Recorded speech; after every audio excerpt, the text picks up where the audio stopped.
Good morning, everyone. Happy Sunday. I know everyone is happy here because we had a great breakfast this morning. And although we miss some of us today, but still we're happy to see you here in the house of the Lord. So let's open our service in prayer and give it to the Lord.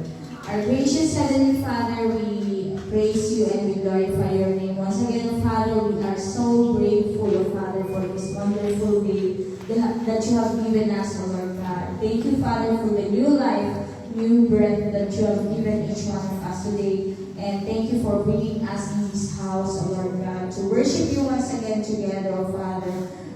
We are so happy to have this church, O Father, where we can meet your people, O Father, and be one, O Lord God, in worshiping you, O Father. And as we start our service today, O Lord God, we offer it to you, O Father. Be in control, O Lord God. Destroy the work of the enemy, O Father, that will hinder us, O Lord God, that will steal, O Father, our hearts, O Father, to worship you today, O Lord God. Give us the focus, O Father, and may we feel your presence today in the midst of us, O Lord God. We praise you, O Lord God, and may we give honor and glory into your name today, O Lord God. Bless every part of our worship service today, O Father, that we'll be able to grasp, O Lord God, everything that you want us, O Lord God, and we'll be able to use it in our daily lives, O Father. Thank you, O Father. You deserve all the highest praises, glory, and honor. In Jesus' wonderful name we pray. Amen. Let's remain standing as we continue to worship God by giving ourselves to Him this morning. Because if we don't know how to surrender, if we don't fully surrender ourselves or give ourselves to the Lord, we cannot fully worship Him. So this morning, let's sing this song prayerfully. That let's give ourselves away and let God be in control in our lives.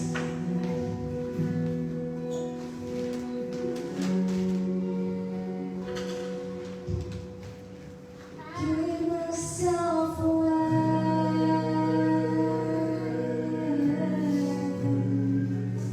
I give myself away so you can use me.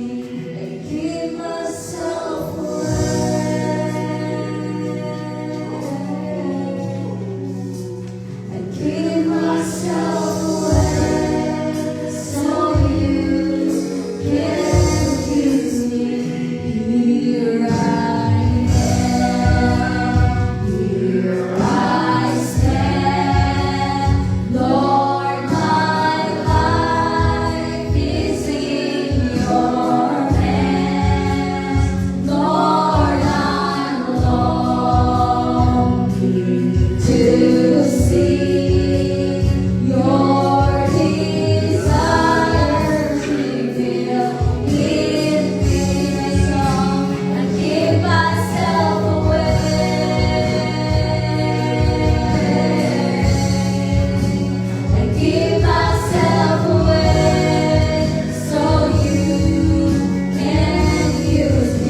there is a part in our life, O Lord, that we cannot surrender, O Father.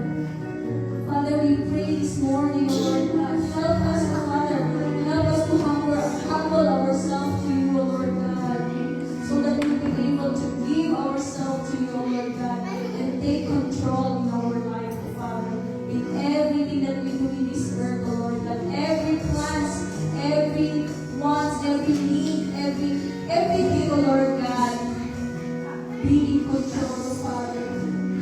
Thank you, Jesus. This is our prayer, O Lord God, in the name of Jesus Christ, our Lord and Savior.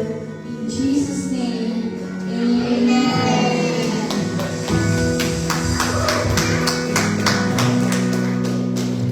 So let's remain standing as we read our morning reflection. Comes from 1 John chapter 5, verses 14 to 20. Now, this is the confidence that we have in Him, that if we ask anything according to His will, He hears us. And if we know that He hears us, whatever we ask, we know that we have the petitions that we have asked of Him. If anyone sees his brother sinning a sin which does not lead to death, he will ask, and He will give him life for those who commit sin not leading to death. There is sin leading to death. I do not say that he should pray about death. All unrighteousness is sin, and there is sin not leading to death. We know that whoever is born of God does not sin, but he who has been born of God keeps himself. And the wicked one does not touch him. We know that we are of God, and the whole world lies under the sway of the wicked one. And we know that the Son of God has come and has given us an understanding, that we may know Him who is true, and we are in Him who is true, in His Son Jesus Christ. This is the true God and eternal life. Little children, keep yourselves from idols. Amen. Amen. Truly, that God is good. We are with Him. That's why we are here today, gathered together. And as the days go by, we keep falling in love with Him. And if we keep falling in love with Jesus, we keep falling in love with each other. Amen? Amen. So let's sing how much we love the Lord, and let's keep falling in love with Jesus every day. And let's welcome each other. I keep falling in love with Jesus over and over and over and over again. I keep falling in love with Jesus over and over and over and over again.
beautiful Savior, God of all majesty, His and His Lamb of God, holy and righteous,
He shall return.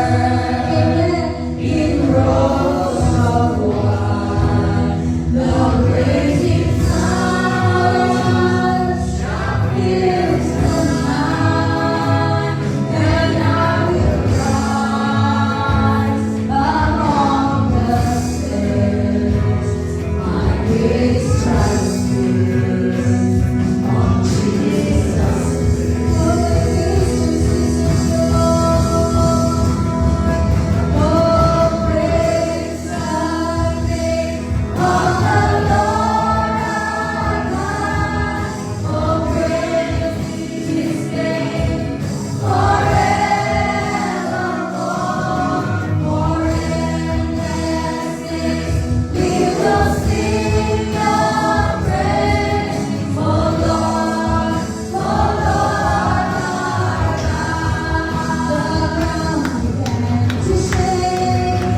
Good morning, everyone.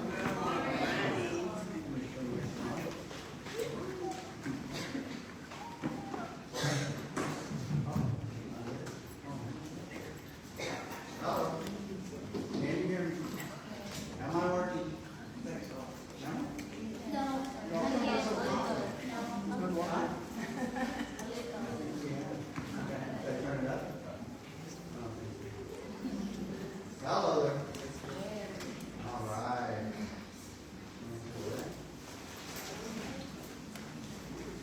Today, after the message and the announcement, or just right before our final worship song, I'll be having George and Christine come up. They'll be sitting here in front of us, and we will pray for them, or at least I will.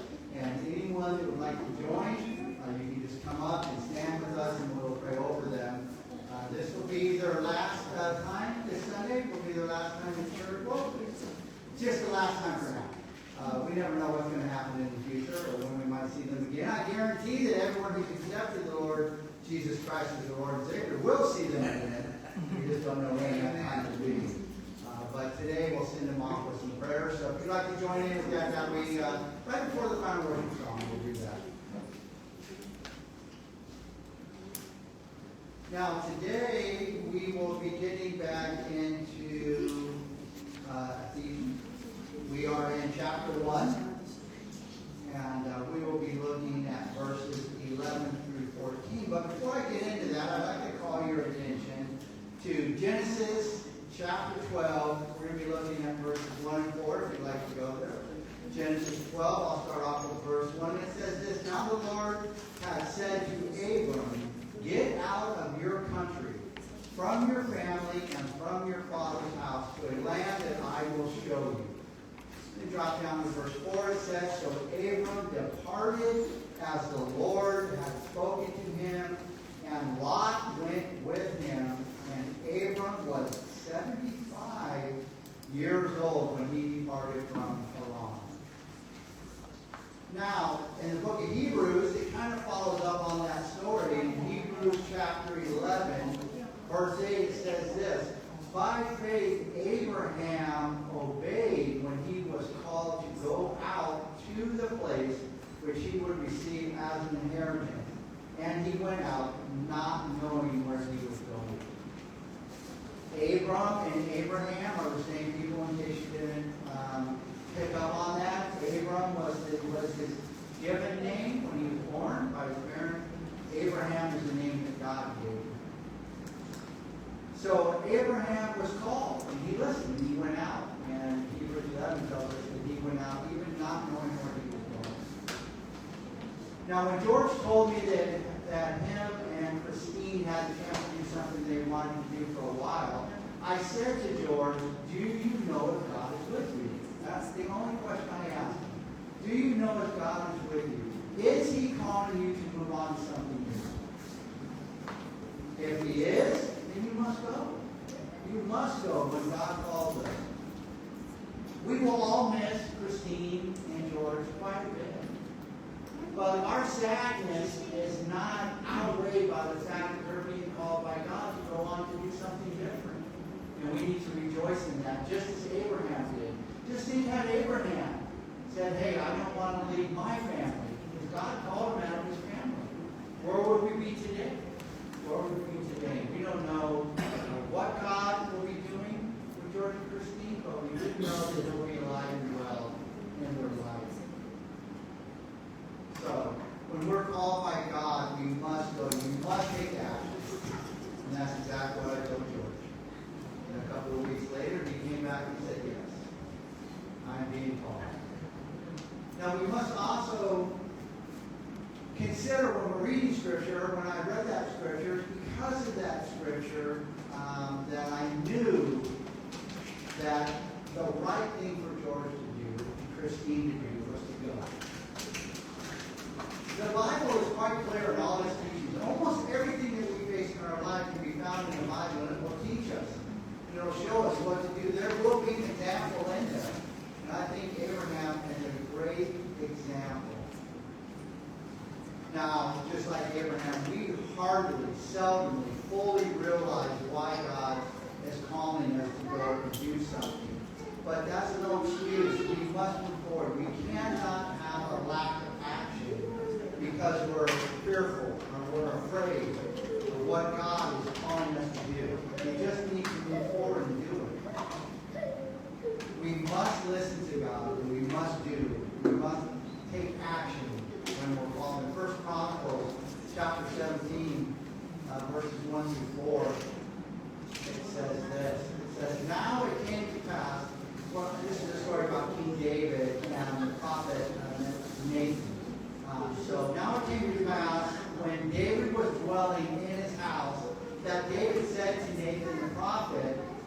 now I dwell in a house of cedar, but the ark, the covenant of the Lord, is under tent curtain. So King David here was recognized that God, the ark of the covenant, is in the Old Testament. You go back and read about that, but it symbolized God for all intents and purposes. And the ark of the covenant was still the tabernacle, the tent that Moses built. Remember in Exodus when Moses came out and the tent that he built. Well, we're all the way up now to King David. Everything that's happened in the Old Testament, now all the way to King David, and the temple, the Ark of the Covenant is still living in the tent. So David said, hey, let's build God a house. And this is a good thing. It was a good thing for King David to want to build God a house. It's a very good thing.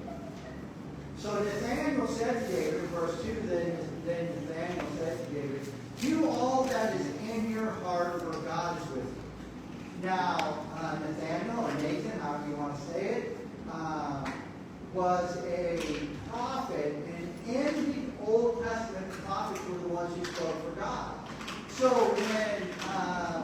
when he said to King David, hey, go ahead and do it, it's like God saying, hey, I bless you, do it. I want you to do it. Both Nathan and David felt called by God to build him a house. In verse 3, look what happens though. But it happened that night that the word of God came to Nathan, saying, go and tell my servant David. So this is God. Nathan, often God talked to his prophets at night, through prayer, through dreams. Sometimes he appeared to them in some sort of form or a voice, all kinds of different ways. But anyways, God came to him at night and said this, go tell David, my servant, thus said the Lord, you shall not build me a house to dwell in. Now this is very interesting because you see both men were wrong. Both men were wrong, the king and the prophet. God did not call David nor Nathanael to build him a house. But yet they both felt called to do it. And they both were going to go out and do it. And God came back and stopped them and said, hey, that's not it. And this is important for us. Because it shows us that we can be mistaken when we feel called by God. King David, you guys know all the stories about King David. And Nathan was a great prophet, by the way. So these are two very, very powerful men who are very much connected with God. And very much connected. But yet they were wrong. They were wrong in what they did. But it's okay. It's okay to be wrong if we humble ourselves and return to God. That's the key. That's why I say when you feel that you're called by God, when you thought about it, when you prayed about it, you say, yes, I definitely feel I'm called, and you move out and you're wrong, it's okay. The same thing happened to King David. Are you better than King David? I'm certainly not. I'm certainly not. And I'm certainly not a prophet. I was not handpicked by God to be a prophet. Look at the Old Testament. There's millions and millions and millions of people and a handful of prophets. So what's that tell you? These people were very well connected, and yet they were mistaken. They were mistaken. But as long as you humble yourself and return to God, it's okay. Nathan had to humble himself before King David was not on his own. He had to go to the king and say, I was wrong. I told you that God was for it, and I was wrong. God is not for it, and you will not build a house with God. King David had to humble himself before God for assuming he was being called to do something that God did not call him to do. Both of these men went on to do great things for God. King David and Nathan. They both went on to do great things. God did not abandon them for their mistake. A lot of people say, oh, they're frozen in fear because they think God's going to have some kind of retribution on them if they go out and do something that they felt they're called to do, yet it turns out they weren't called to do that. And that's not how it works. God is not like that. David and Nathanael are a clear example of that. And this is the point that we need to understand. This is what the point I'm trying to get to, is that we will make mistakes concerning God. We are going to make mistakes. We are only human. And we have the effects of our enemy, right? Satan, he's working on us 24/7. So we got to deal with that as well. So we're going to make mistakes, but it's okay. It's okay if we make mistakes, if we humble ourselves and return to God. We need to set our pride aside and return to God. When we make a mistake. You know, when I was in school, I learned something called the sunk cost fallacy. It's a management principle that we use in project management. And basically what it says is that you do not keep putting good money after bad. You don't keep trying to spend money to recover lost money. For example, let's say that you have a project and the project is $1 million project. So you put down $1 million on this project. You kick it off, and 6 months later you realize that the project's a loser. And you've lost half of your money. So you put $1 million in, 6 months later, the project's going nowhere, and you're down $500,000, $500,000. What you're supposed to do at that time is say, it's a loser. Close the project. We're not going to put any more money into it. But unfortunately, what happens? Our pride and ego gets in the way. So what do? You plunk down another $1 million. You say, I can save it. I can save this project. We just need another $1 million. Let's plunk down another $1 million, and we'll save it. So you put down another $1 million, and another 6 months later it goes. You're a year into this project, and now you find yourself down $1.5 million. You've lost 1.5.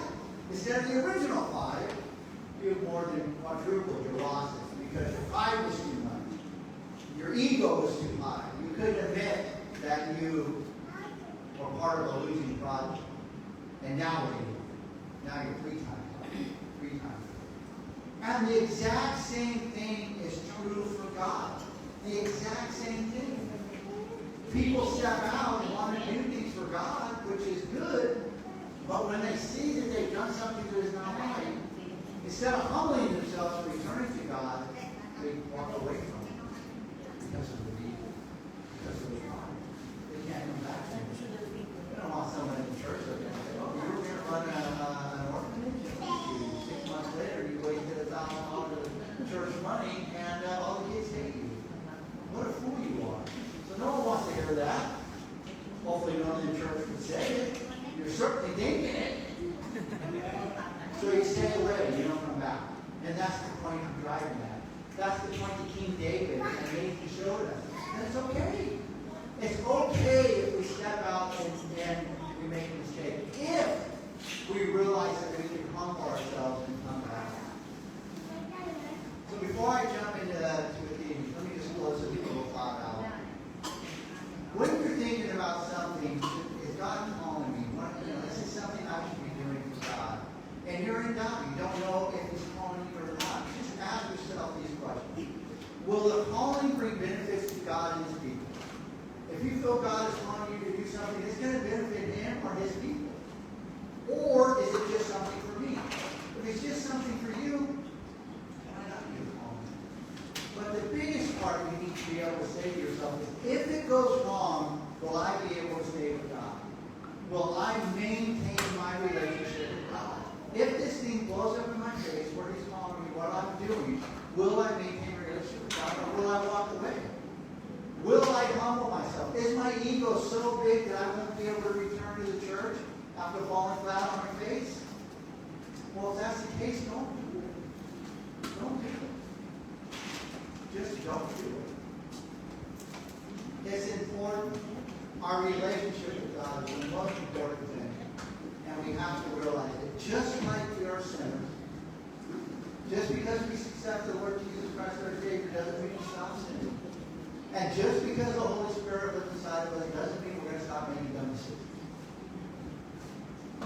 But just as we go to God when we sin and seek His forgiveness and we're covered by the blood of Jesus Christ, when we step out in His name and we're stepping out when He doesn't want us to, and He shows us that because He will, and we realize that we made a mistake, it's okay.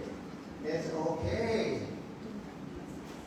Just thank God for showing you that you're going down the wrong path, and come back to the church and get ready for the next mission, because there will be another.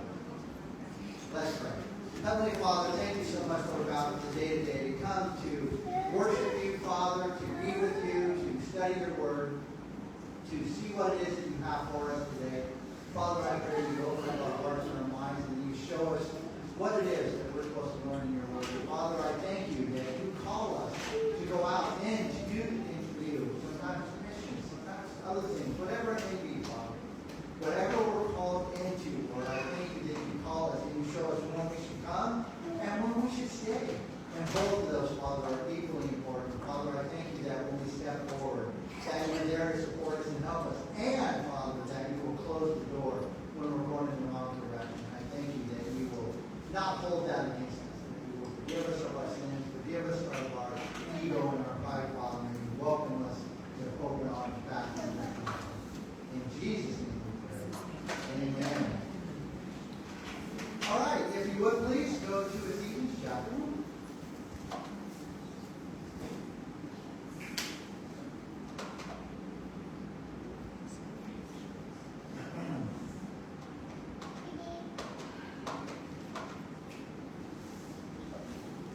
All right, I'm going to back up. We're going to be looking at verses 11 through 13. I'm backing up one verse. If you remember a couple of weeks ago, I already covered verse 11. But I want to back up to get us tied back into the story about what's going on here.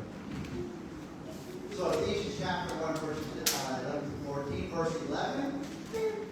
In him also we have obtained an inheritance, being predestined according to the purpose of him who works all things according to the counsel of his will.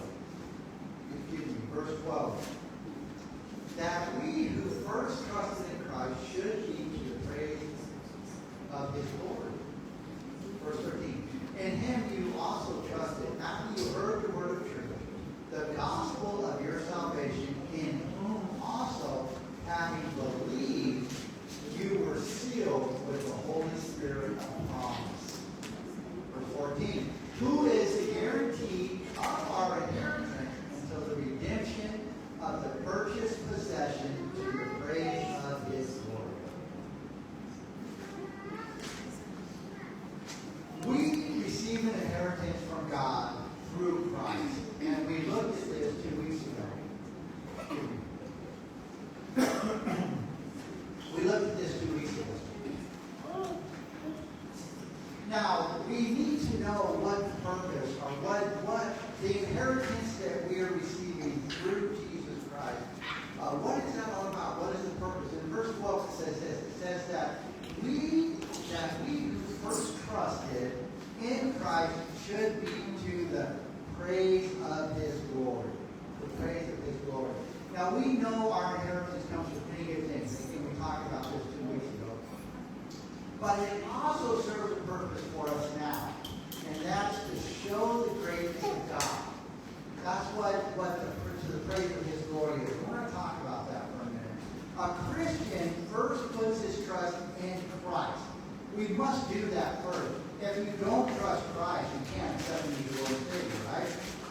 I mean, if you don't believe that he is who he says he is, just move forward. And you would be ridiculous to be a hypocrite. So we must first put our trust in Christ. We live believing with faith that Christ is our Savior. We trust in him and lead a life guided by him. That's what a Christian does. It doesn't matter if we're on the top of the mountain or down in the valley, or in other words, it doesn't matter if we're having good times or bad times. We still live our life that way. We go about our daily life with love and compassion for those around us, living a life in this manner, bringing glory to God. That's what he means by the praise of his glory. When we live our life the way that Christ wants us to live it, we are bringing praise and glory to God. When people see us living a life this way, when they see us trusting in God, and that this trust leads to compassion and love, because if you accept Jesus Christ and you're a Christian, you must have compassion and love. And if you don't, we need to pray for you. We need to help you find that compassion and love. Because you can't be a Christian without it. You cannot be. You can only be a Christian in name only. God is glorified because the people around us know it's not coming from us, but from God. You see, when people look at you, they know you. I mean, you were living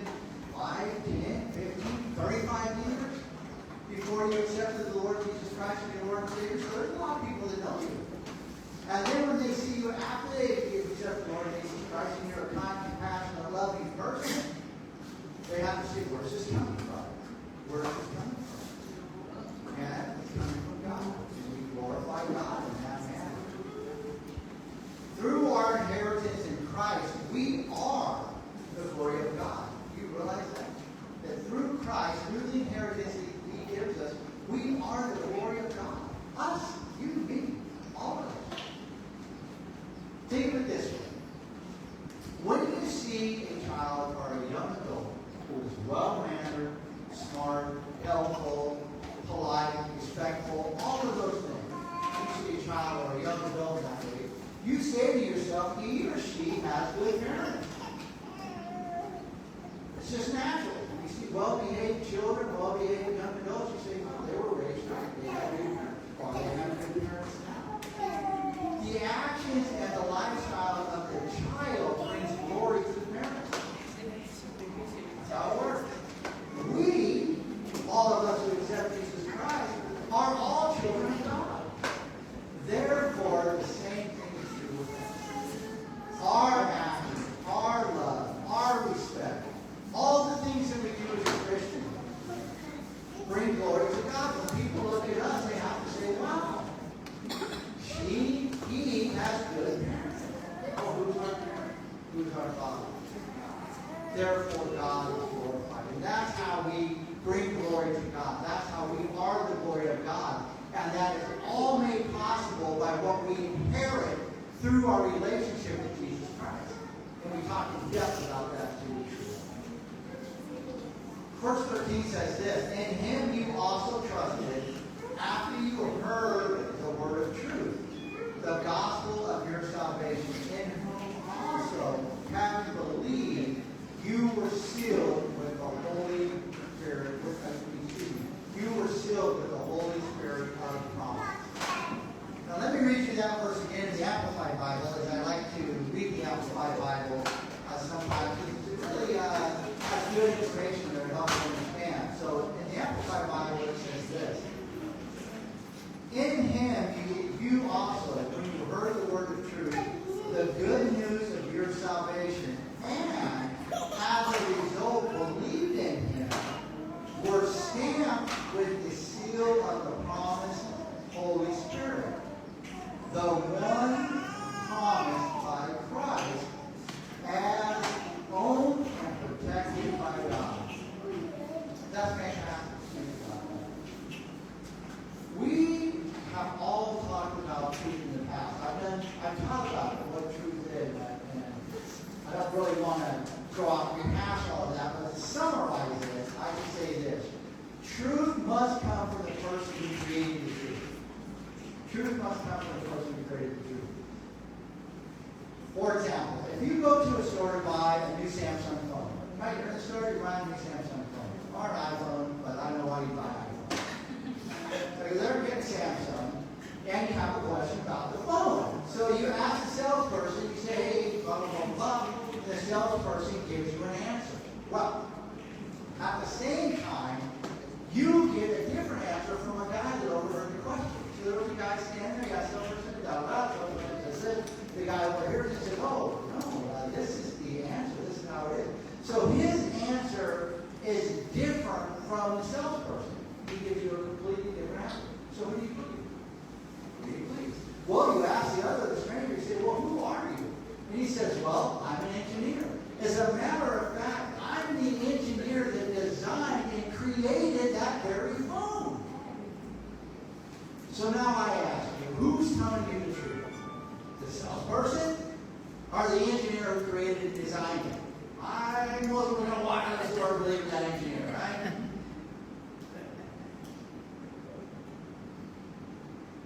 We know God is our creator, and we can trust in him. In Numbers 23:19, it says this, God is not a man that he should lie, nor a son of man that he should repent.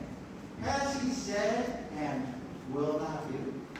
Or has he said and will he not do? Or has he spoken and will he not make it good? Because God created us, what he tells us is not a lie. He is not a liar. And he is the creator. He's the engineer. He designed us. He put everything in us. He knows us. So when he talks to us, or about us, or leads us, or guides us, you can trust him. He's telling you the truth. He's not the salesperson. He's it. He's the man. Verse 13 says, we trusted because we heard the word of truth. You look at verse 15, it talks about the word of truth. Now, we know God is truth. I've thought about that as well, too. We know God is truth. But verse 13 is not talking about God the Father. It is talking about Jesus Christ. And we know this because the remainder of verse 13 talks about our salvation. And where does our salvation come from? It only comes through Jesus Christ, right? So if we're talking about salvation, then we know that we're talking about Jesus Christ. He's the one who provides our salvation for us. In Genesis 1:16, God said, let us create. That's what God said. Let us create. The us is the Father, God the Father, the Son, Jesus Christ, and the Holy Spirit. That's who the us is, the three of them. God the Father, God the Son, and the Holy Spirit. And this is why Jesus said, He and the Father are one. I'm sure you've read the Gospels many times.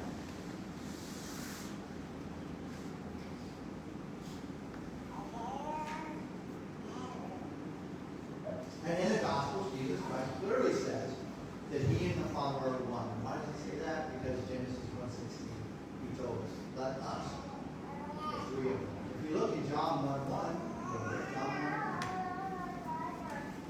very famous. Everyone should probably know this verse by heart. It says, in the beginning was the Word, and the Word was with God, and the Word was God. Now look in verse 13 again. It says, in Him you also trusted after you heard the word of truth, the gospel of your salvation. So we know God is truth, and we know His word is truth. There's no denying that. His word is Jesus Christ, the Son of God. Jesus Christ is the Word, and He was given to us. And by God's Word, we hear and believe, which leads us to our salvation. And that word, when we think of the Word of God, we often think about the Bible as the Word of God. And rightly so in our time, because it's been a couple of thousand years since Christ walked the earth. But the Word, when we hear the Word of God, it's not restricted to just the written Bible. Because the Word of God is Christ. He is the living Word of God. In Mark chapter 1, you can go there, Mark chapter 1, verses 14 and 15, it says this. Now after John, that's John the Baptist they're talking about here, it says, now after John was put in prison, Jesus came to Galilee, preaching the gospel of the kingdom of God and saying, the time is fulfilled and the kingdom of God is at hand. Repent and believe in the gospel. In John chapter 12, verses 49 and 50, it says this. Speaking about, this is Jesus speaking. In verse 49, it says, excuse me, for I have not spoken on my own authority, but the Father who sent me gave me a command, what I should say and what I should speak. Verse 50. And I know that His command is everlasting life. Therefore, whatever I speak, just as the Father has told me, so I speak. And I stick in the verse in the book of John, but go to chapter 10.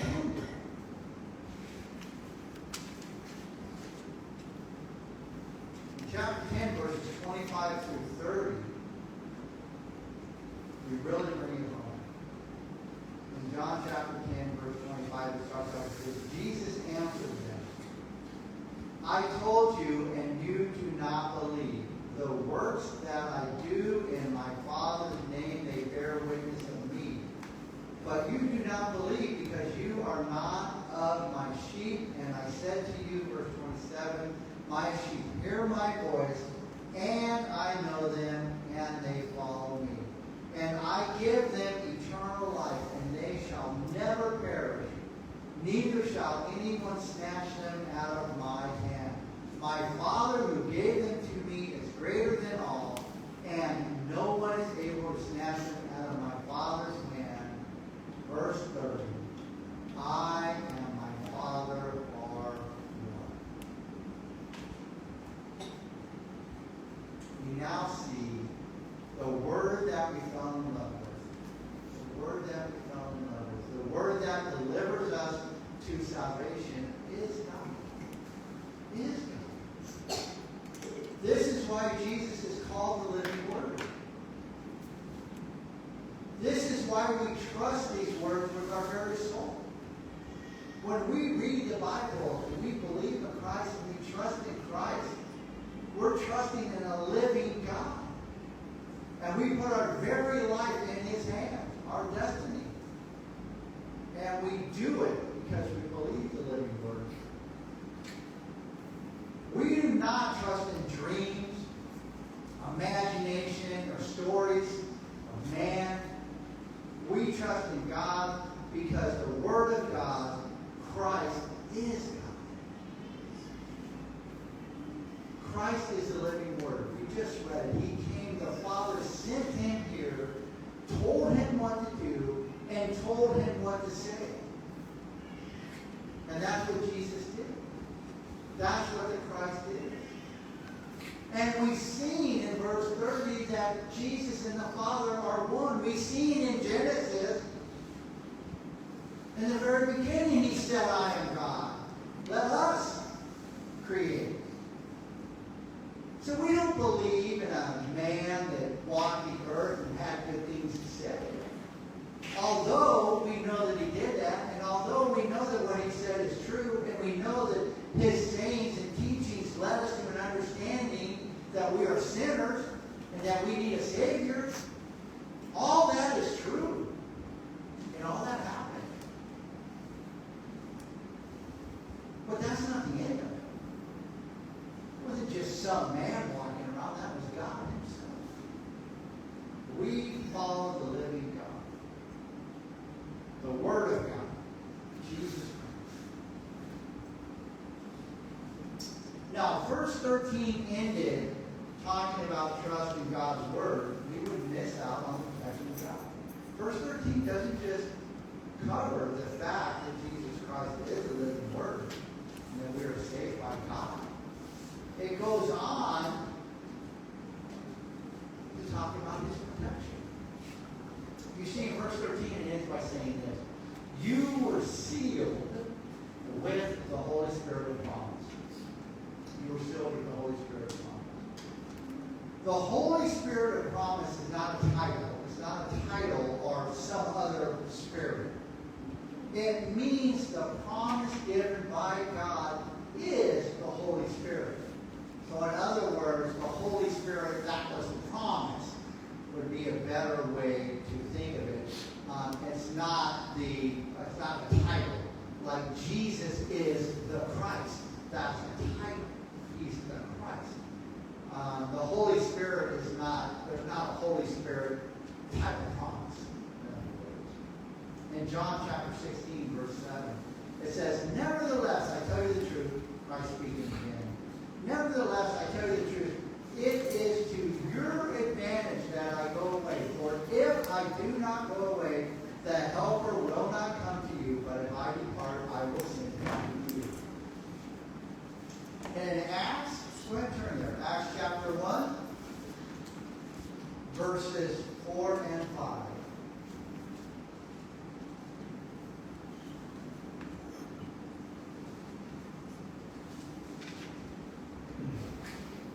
In Acts chapter 1, verse 4, it says, and being assembled together with them, He commanded them not to depart from Jerusalem, but to wait for the promise of the Father. This is Christ. If you remember, when Christ was crucified, He rose. He was on the earth for about 40 days. And before He ascended, He actually ascended in the book of Acts. It didn't end with one of the four Gospels. And this is right before Christ is getting ready to ascend. He assembled all of the apostles to Him, and He's talking to them, and He's telling them, hey, wait for the promise of the Father.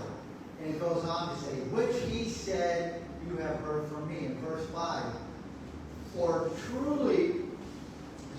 For John truly baptized with water, but you shall be baptized with the Holy Spirit not many days from now. That is the promise of the Holy Spirit. And Christ is telling the apostles that they will be baptized by the Holy Spirit. And the New Testament goes on to show that how all believers are baptized by the Holy Spirit. Now, the Holy Spirit does many things for us, many things. But something that we overlook is the sealing, or to be sealed by the Holy Spirit, or the sealing of the Holy Spirit that's spoken about in verse 13, where it says that we are sealed by the Holy Spirit. Now, to be sealed by the Holy Spirit means to be protected. That's what it means, that we are protected. To be sealed in other words. Think of it like this. When you put leftovers in a container, you seal that container, right? And then you put it in the refrigerator, and you do that to protect that food so that later on, that evening or the next day, you can go back and eat that food again. It's been well protected. It's been sealed inside a container, so nothing has got into contaminate it. That's what it means to be sealed by the Holy Spirit. When we are sealed by the Holy Spirit, we are protected while we wait for the return of Christ Jesus. So just like those leftovers are waiting for you to come munch down on them again, we are waiting for the return of Jesus Christ. So we need to be protected while we wait. Otherwise, this world is going to come in and infiltrate us and corrupt us and make us sick. Sinners, evil, wicked people. But it's by the power of the Holy Spirit that we are sealed. Earlier we read in John chapter 10 that no one can snatch us from God. Remember we read that no one can snatch him out of my hand or give him to me by the Father. That's us. By the way, it's not us. What we give him is us, Christians. And we're in the hand of Christ, in the hand of God. We can't be snatched out. In other words, the world or the devil, the evilness of things that are going on around us cannot rip us from the salvation of Jesus Christ. Now this happened, the protection or being unable to be snatched out, happens not because of our strength. I mean, think about if you need to depend on yourself. Each morning you wake up, and instead of praying to God or thinking about God, or whenever you do it, instead you woke up and you said, by the strength of Jerry, I will be saved today. I mean, come on. Or by the strength of, and insert your name in there, I will be strengthened. I mean, how miserable that would be if we get to wake up each morning and say, by the strength of Jesus Christ, I will be saved. Well, that strength came from who? Well, Christ told us, right? He said, when I leave, I'm sending you a helper, someone better than me. That helper is the Holy Spirit that lives inside of us. So by the sealing, by the strength of the Holy Spirit, we are sealed off from the world. We are protected until the return of Christ. And that's what verse 13 is telling us. That is by the Holy Spirit's power that we're sealed. So we don't have to worry about it. We don't have to depend on ourselves. We can depend on God. Now I mentioned the Holy Spirit does many things for us. And we see this in our final verse for today, in verse 14. So let's go back to Ephesians chapter 1, verse 14.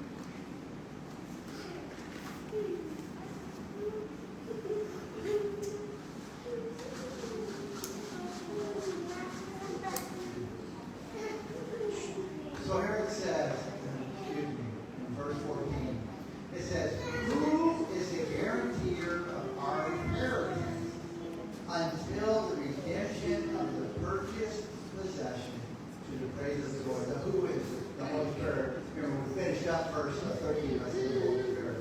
So you can just read this. It's saying the Holy Spirit, who is our guarantee of our inheritance, the redemption of the purchased possession. Now, by the power of God, we are guaranteed our salvation.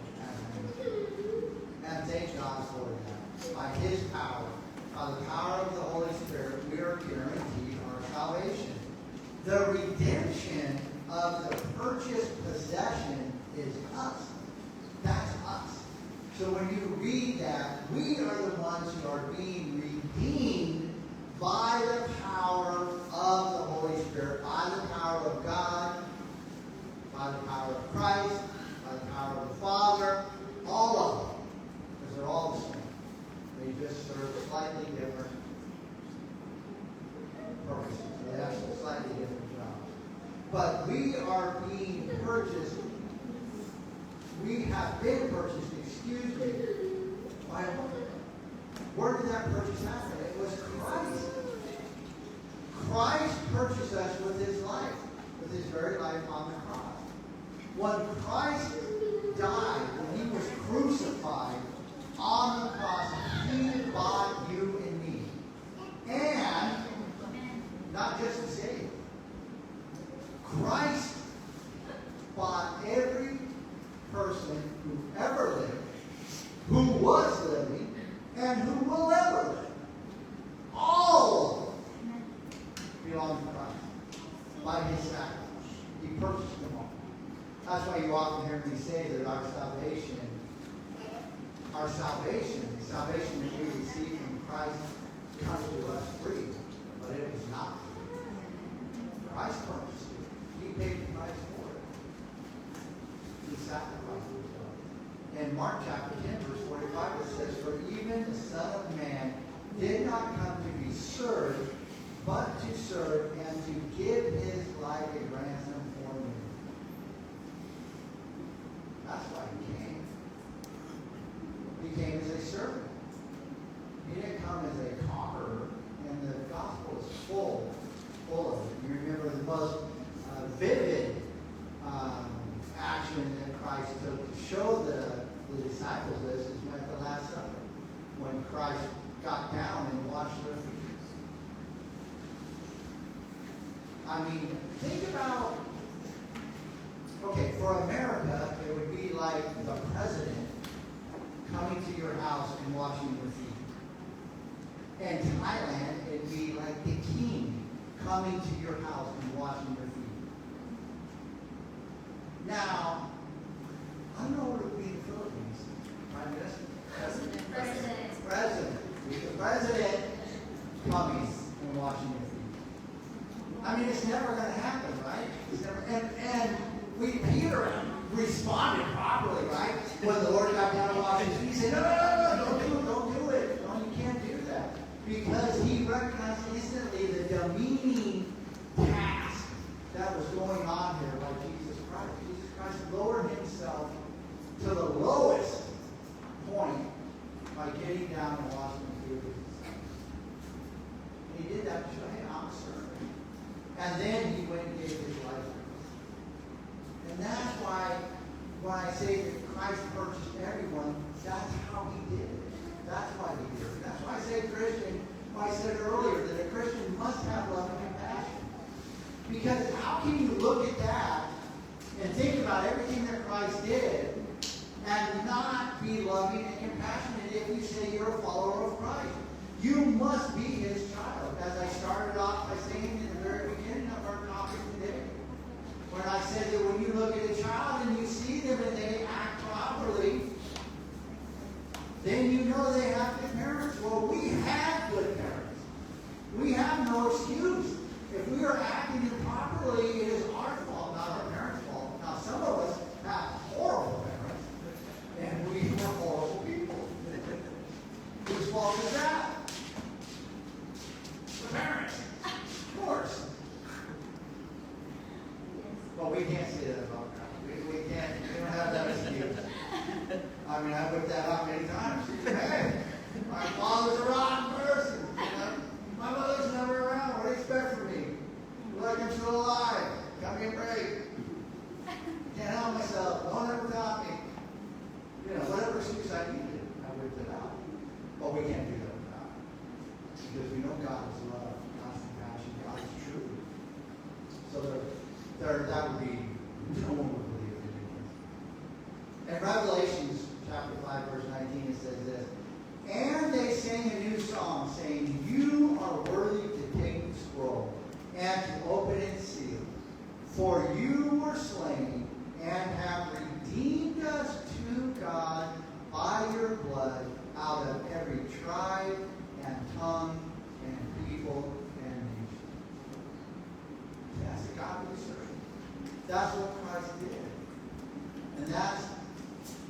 point of chapter 1, these couple of verses that we looked at, is that we are the very embodiment of God on earth. It's us. People look at us, and we should be looked at as good children. And if you're having trouble with that, that's okay. That's okay. As I said earlier, pray to God. Seek His people. Seek His leading, His guidance, His love. And you'll come around. You'll come around. It will happen for you. No doubt about it. Don't give up. Don't walk away. Don't be too prideful. Don't have a big ego. Just return to God and you'll be okay. We wrap it up. When we live our life as God wants, we live a good life. Have you ever thought about that? If you live your life the way that God wants you to live, it's a good life. Most parents, if you could find in your heart a way to listen to them while you were growing up, you would most likely have a good life. Because they love you, your parents love you, they want the best for you. Some of them just don't know how to do it. That's the problem. But God knows how to do it. So if you listen to Him and follow Him, you're going to have a good life. Now, it's not going to be a life void of trouble, because we live in a fallen world.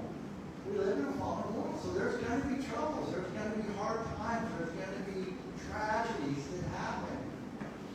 But all in all, if we follow God, we will have a good life. Even in the tragedies, He will be there to help us and to lift us back up and show us the way out. The good life we live is full of love, respect, and compassion for others. That's it. That's how you know you're living a good life. When you have love, compassion, and respect for others. The good life that we live is the life for others. Not so much for ourselves. Not so much the benefits that we receive, although we do get a lot of benefits. But when we say, hey, I'm living a good life, then I say to you that you must be compassionate. You must have love. You must care about your fellow man. Because that's what God told us. That's a good life to live. When we as God's children live this way, that is with love, compassion, and respect, the world sees how good God is. And when the world sees how good God is, we are bringing glory to God.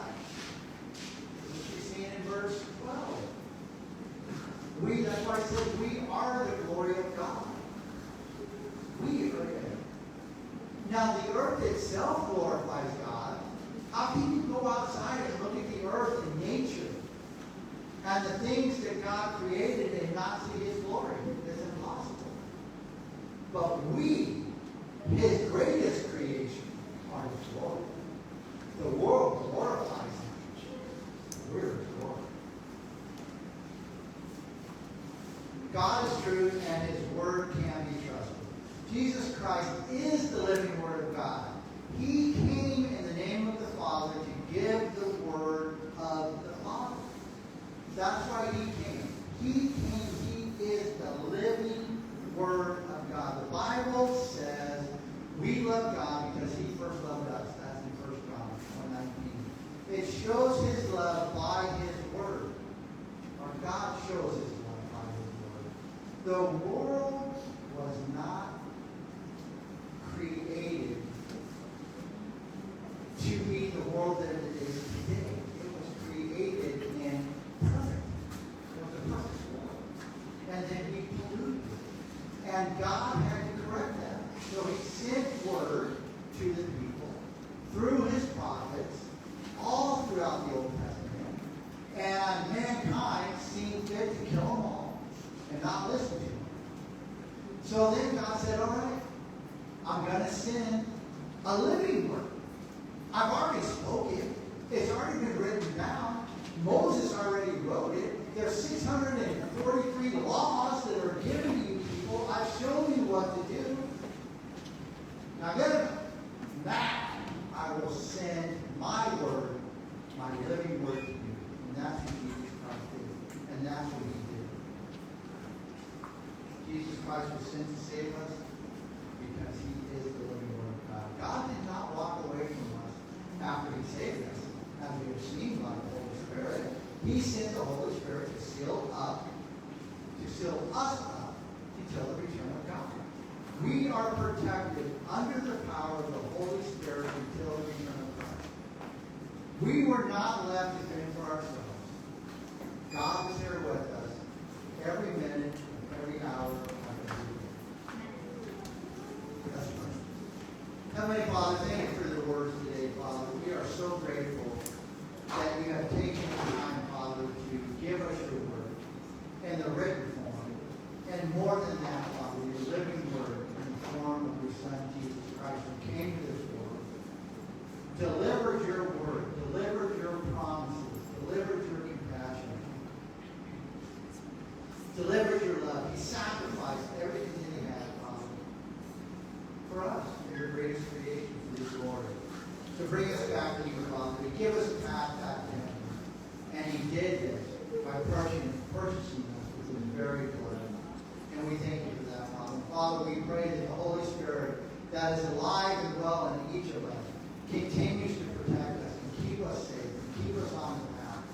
And that, Father, we walk a life that brings glory to you so that we can lay our heads down at night, each night, and before we go to sleep, a smile can come to our face, knowing that we are the glory of God and that we are doing our very best. And with the help of the Holy Spirit and through the forgiveness of sin by the blood of Jesus Christ, we will go on glorifying you. And we thank you for that, Father. In Jesus' name we pray. Amen. Amen. All right. Well, we will take up an offering, as we often do, or almost always do. And if you're able to provide an offering, please do so. And if you're not, that's okay too.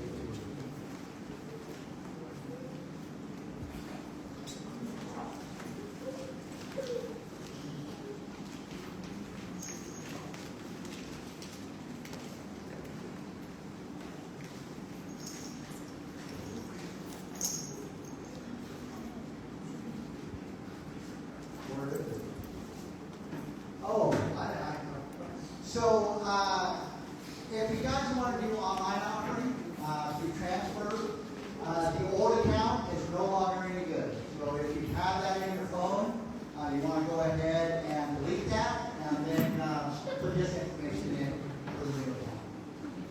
And it works.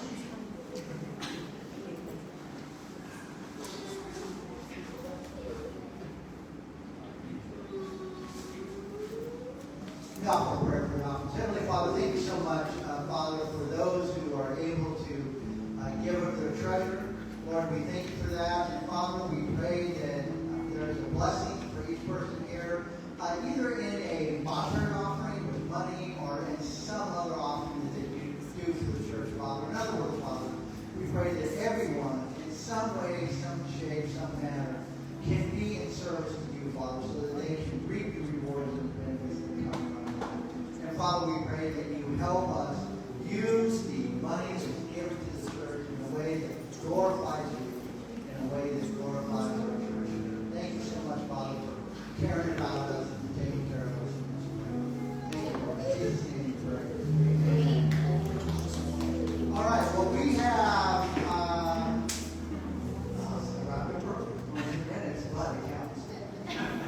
we have several announcements to go through. I should have done a little bit earlier, but we have several announcements. So Joseph is going to come up, and he's going to do the regular announcements. Then I'm going to come back up. I have a few announcements that I want to announce. Then Phoebe's going to come up with some announcements that she has. Then we will. We talked about this. Don't be so surprised. I'll be over there. Then we will obviously have a prayer for George and Christine. Of course, our final worship song and our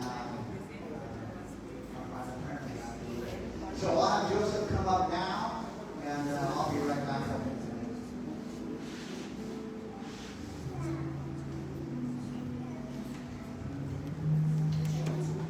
Thank you, Pastor. Our regular announcements, we have our prayer line group. Feel free to join the group or send your prayer requests or praise report.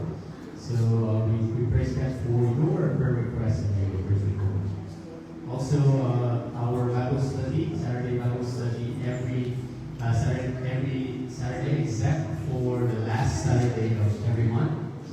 6 to 7 in the evening here at church. So feel free to come as we dive into the parables of Jesus.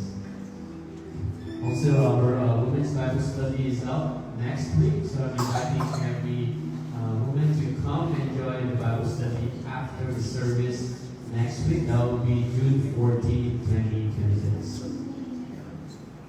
Yes, and our anniversary will be the last Sunday of this month. Okay, and I believe that we will be giving out more details about it. Praise God.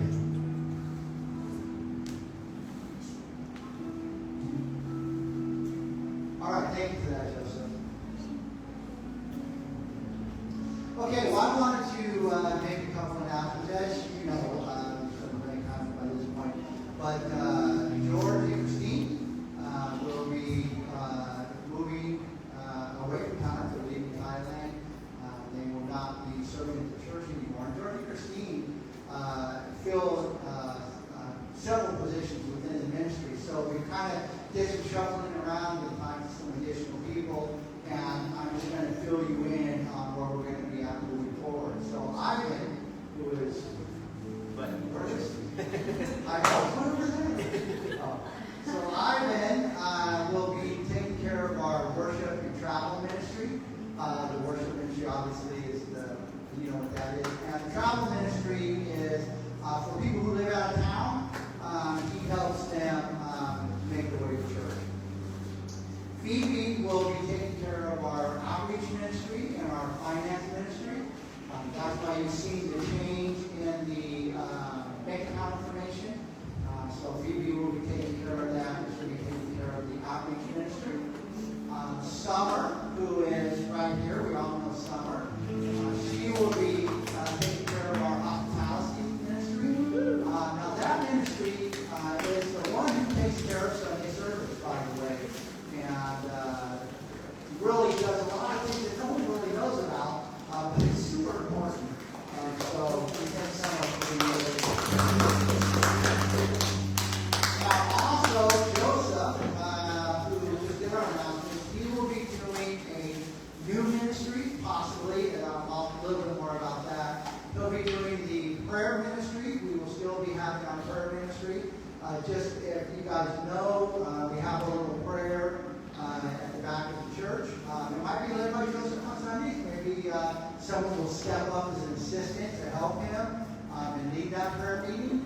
That can be a man or a woman. It doesn't have to be a man. Anyone can lead that prayer meeting.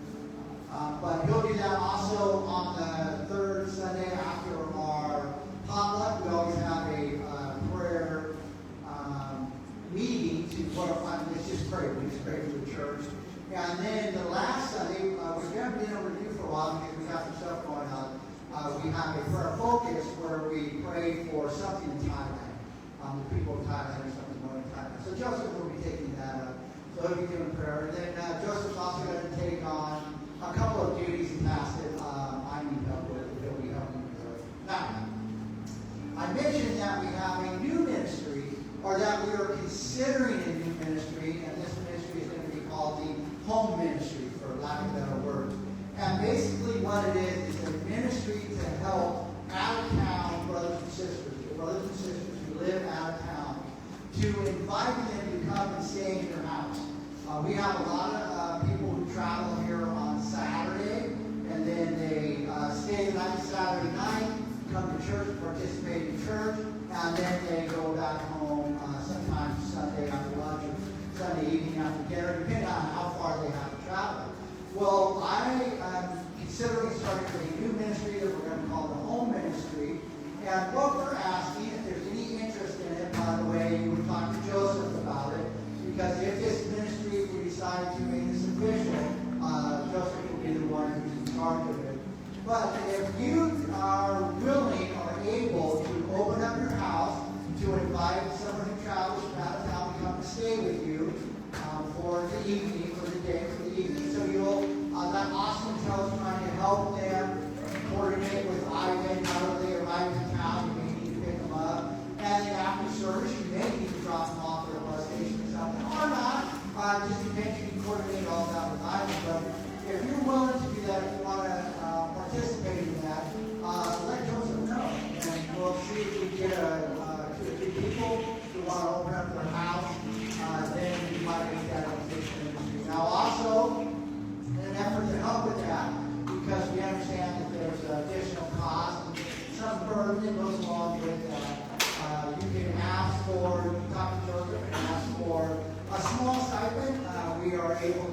about 500 baht.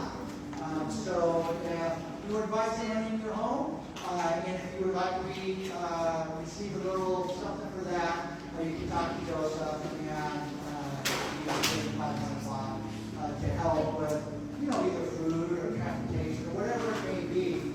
Basically, what we're trying to do is enable the people who do not live close to enable them a sense of being and a sense of community and a sense of being a part of our church, which they are. We want to make it as easy as possible for them. And, if we're a big giant church, we just rent rooms and tell everyone, well, we're not. So we need the help of everyone that's here.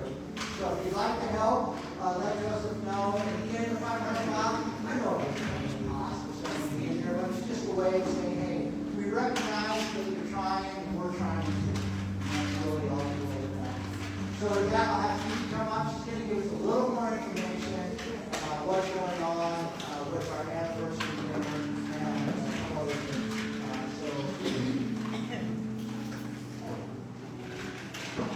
Thank you, Pastor. Good morning, church. Good morning. So, we are excited to celebrate our 11th anniversary. Yay! We are now 11 years. So, the anniversary will be on June 28, 2026, the last Sunday of the month. We will start at 10 a.m. and we will have an afternoon fellowship. So, maybe we will end at 3 p.m. So that's 10 a.m. to 3 p.m. So this is a special day. This includes the anniversary worship. In the morning, we will have the usual praise and worship, the sermon, offering, and we will have announcements. And then we will have a lunch together. Don't worry, no need to bring food because the church will provide for the lunch. Yes! So we will do a buffet style lunch. So, yeah! So we will have a fellowship lunch, and then we will have games, raffle draws, and presentations, Thanksgiving messages, and many opportunities to celebrate God's faithfulness to our church family. So, that's for our anniversary, and also we have our anniversary t-shirt. So this design has been approved by a pastor, and we can choose whether you want black or white. For this one, our anniversary t-shirt, to help cover the production cost, all members, not all, if you want to get the anniversary shirt, if you want to have it, we are kindly requested to pay for our anniversary shirts. So, this shirt, we have to pay for our own shirt. So, if you would like to get one, feel free to contact me or Kuya Joseph. And also Mary Grace, because Mary Grace, she has the money, yes. Collecting the money.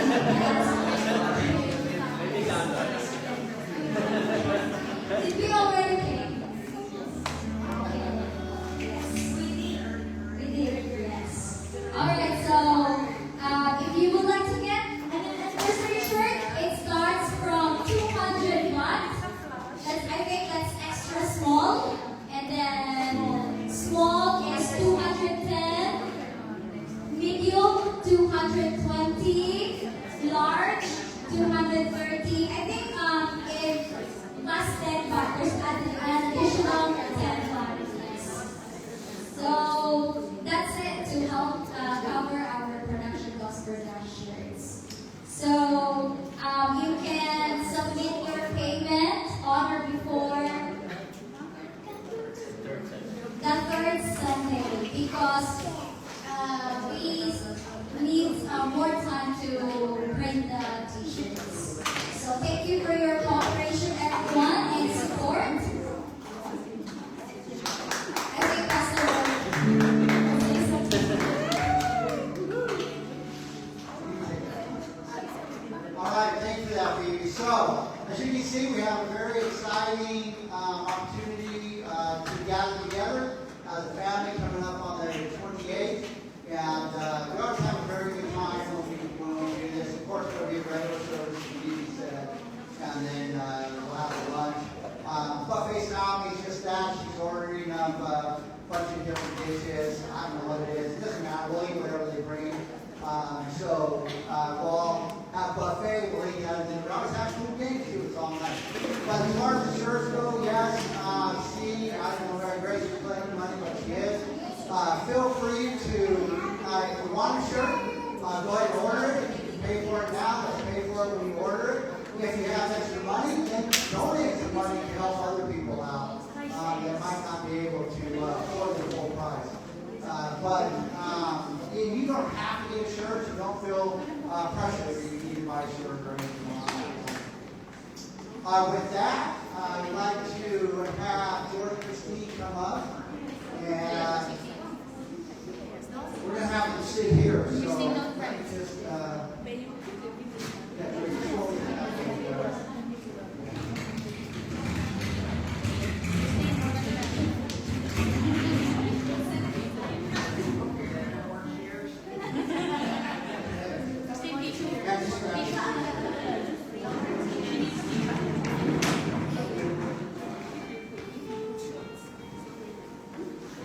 all right, if anyone would like to join me and pray for them, come on up, stand up, come on over.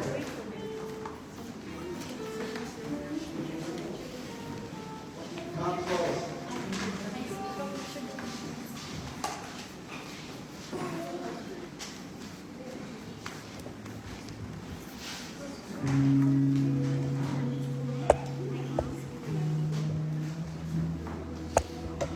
All right, I will pray for George and Christine. If you guys go ahead and say something, go ahead and feel free to pray for them. And in a moment or two, I'll close it up with final prayer. Heavenly Father, we stand here today as a church family before you, Lord God, and we stand here with our brothers and sisters. Lord, they have done many great things in your name for GCIC, and I know they will do many more great things in your name. Father, there's so much that we can say about them, but you know who they are, Lord. You know what they've done. My prayer for them, Father, is that you continue to walk with them, that you continue to light a fire in their heart, and wherever they go, Father, that you give them the opportunity to share your love and your compassion for your creation, Father. I know that both George and Christine have a heart that love you very mightily, Father, and that they want to reach out for your children. I pray that you give them those opportunities. And I like to say, Father, I pray for those divine opportunities for them. Lord, a lot's going to be going on in their lives over the next several weeks, and I pray that you give them a sense of peace and a sense of protection, Father, that you stop the enemy in his hatred and his desire to stop George and Christine from moving forward, that you hinder him and that you put a hedge around them so that this cannot be, Father, and that, Father, you make their path and their way straight and bright with the light of Jesus Christ. We lift them up to you in the name of Jesus.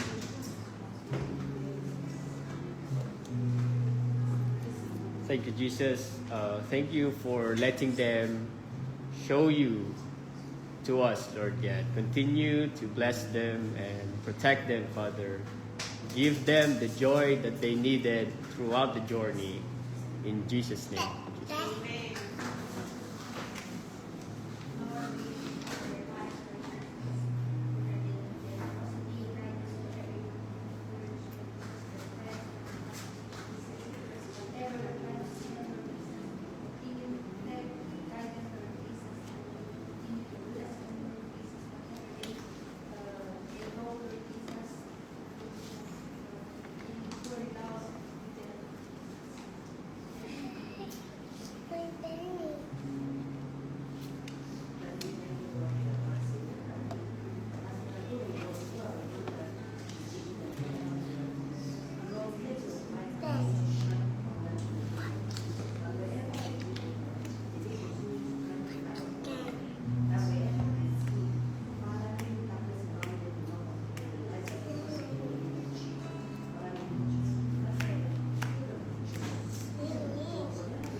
Okay, well, let's have a song of worship to our God, to our great God.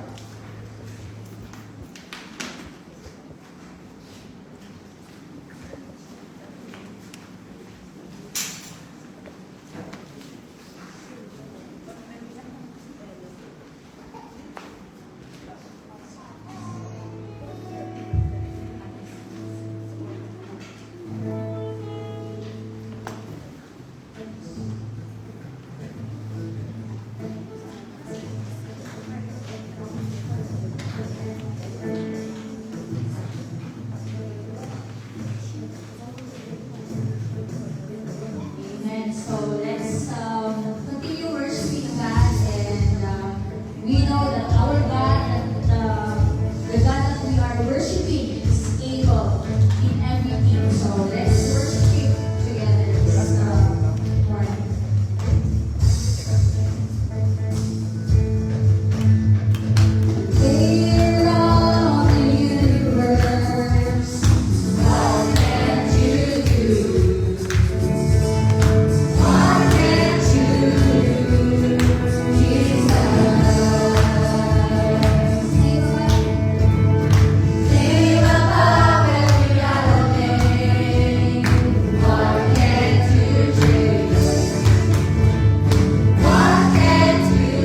much for the day today, Lord God.